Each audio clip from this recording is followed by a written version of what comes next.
5 match টি-20 সিরিজের প্রথমটিতে আজ ভারতের বিপক্ষে মাঠে নামবে বাংলাদেশ। সিলেটে ম্যাচ শুরু বিকাল 4টায়। বিশ্বকাপের আগে এই সিরিজ গুরুত্বপূর্ণ বলে জানিয়েছেন অধিনায়ক নিগার সুলতানা জ্যোতি।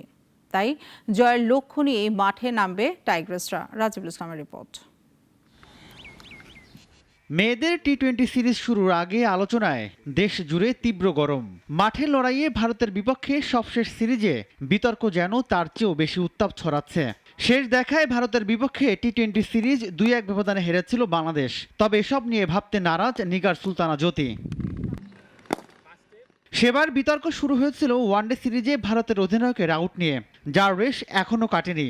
মেয়েদের ক্রিকেটে সব ফরম্যাটেই ধারে ভারে ভারতের চেয়ে কিছুটা পিছিয়ে বাংলাদেশ দল। তবে এসব হিসেব মাঠের লড়াইয়ে খুব একটা প্রভাব রাখে না বলেই মনে করেন টাইগ্রেস অধিনায়ক। ইন্ডিয়া একটা ভালো টিম এবং তারা কিন্তু ফুল প্যাকেজে এবার এসেছে। ওয়ার্ল্ড কাপে মোরালেস ওদের এই টিমটাই খেলবে, সো ওদের জন্য একটা গুড প্রিপারেশন আমাদের জন্য।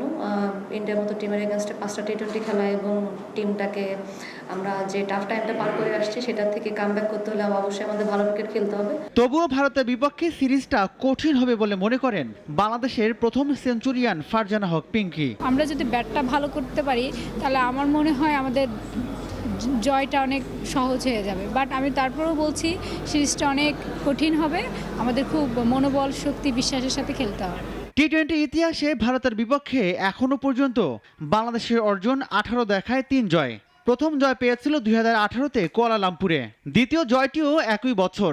এই সিরিজটাকে বাংলাদেশ দেখছেন নিজেদের সুযোগ হিসেবেই।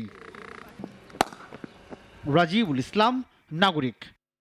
ওয়ালটন এয়ার কন্ডিশনার এক্সচেঞ্জ অফারে স্প্লিট এসিতে 23,000 টাকা পর্যন্ত নিশ্চিত ছাড়।